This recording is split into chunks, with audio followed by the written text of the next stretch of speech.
পাত্রপক্ষ এসেছে পাত্রীর বাড়িতে পাত্রীকে দেখতে। সেই ঘটনাটি সেখানে কি ঘটেছিল সেটা একটু বিস্তারিত আপনাদের কাছে জানাবার চেষ্টা করছি, শুনুন। গরম সিঙ্গারায় কামড় দিতে দিতে পাত্রের মা বলল, তাহলে আপনাদের তো মাত্র এই দুখানাই ঘর, তাই তো? তা ঘর যা জামাই এসে থাকবে কোথায়? তখন পাত্রের বাবা বলল, মানে ওপরে আমাদের ঘর বানানোর ইচ্ছে আছে, তবে সে সময় পাত্রের মা বলল, আমাদের তো চারতলা বিশাল বাড়ি, অনেক ঘর।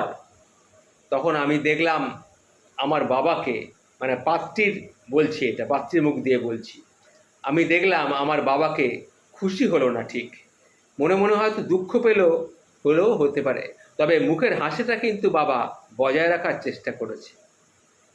তাকিয়ে দেখলাম পাত্রের মা তখন খাস্তা কচুরি খাচ্ছে।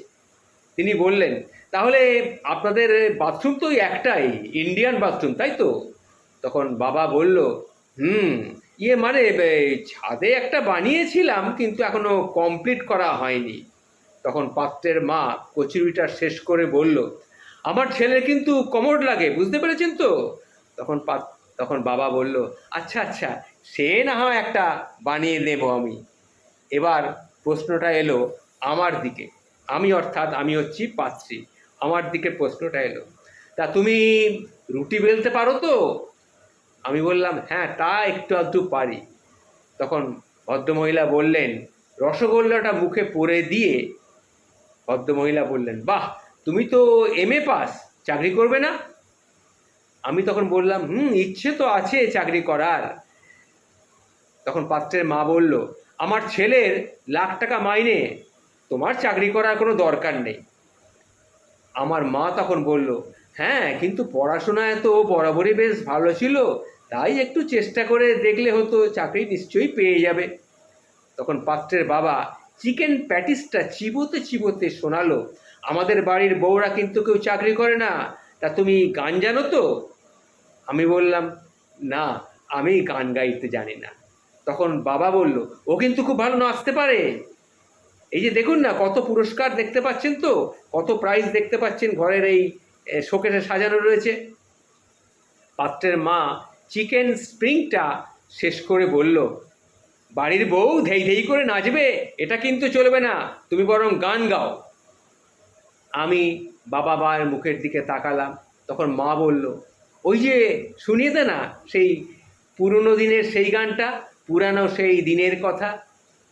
সেটা বলার পর আমি যদিও গাইতে জানি না, তবু আমি সেই গানটা একটু গাইলাম। তখন পাত্রের মা সীতাভোগটা 1 চামচ মুখে দিয়ে বলল, শুনুন, মেয়ে আমাদের পছন্দ, তা বিয়েতে আপনারা কি কি দিতে পারবেন? বাবা তখন হাত কসলাতে কসলাতে বলল, ওই। আমি বাবাকে থামিয়ে দিয়ে বললাম, যদি কিছু মনে না করেন, আমি দু একটা কথা বলছি। আচ্ছা বলুন তো, আপনার ছেলে কি নিয়ে পড়েছে? তখন পাত্রের বাবা বলল, আমার ছেলে ইঞ্জিনিয়ারিং নিয়ে পড়াশোনা করেছে। ও তাই, আচ্ছা আচ্ছা, তা আপনার ছেলে গান জানে তো? না না, আমার ছেলে গান জানে না। আর নাচ? তখন পাত্রের মা বলল, সে কি, ছেলে আবার নাচ জানবে কি? না, বলছিলাম মানে, আচ্ছা নিশ্চয়ই আপনার ছেলে তাহলে রুটি বেলতেও জানে না, তাহলে ওই চারতলা বাড়িতে শুধু কোমোডের ব্যবহার ছাড়া আপনার ছেলে আর কিছুই জানে না, তাই তো? তাহলে প্রতি রোববার ছেলেকে আমাদের এখানে পাঠিয়ে দেবেন, বুঝতে পেরেছেন তো? মানে তার শ্বশুর বাড়িতে, এখানে এসে সে ধেই ধেই করে নাচবে, আর ফ্রিতে ধেই ধেই করে নাচার পর তার যখন পায়খানা পাবে, তখন সে বাবার তৈরি কোমোডে এসে পায়খানা করবে। এ কথা শুনে তারা স্বামী স্ত্রী, মানে পাত্রের বাবা এবং পাত্রের মা, গজরাতে গজরাতে এখান থেকে বিদায় নিয়েছিল। তখন আমার বোন বলল, তুই যখন এত কথাই বলবি, তখন আগে বললি না কেন দিদি? শুধু শুধু আমাদের এতগুলো খাবার, এই কচুরি, সীতাভোগ, তারপরে রোল, এসব নষ্ট হলো, আগে বললে দেখতিস ওরা না খেয়েই চলে যেত। এই ঘটনাটি আমি আপনাদের সামনে তুলে ধরলাম। এটা কিন্তু একটি সত্যি ঘটনা।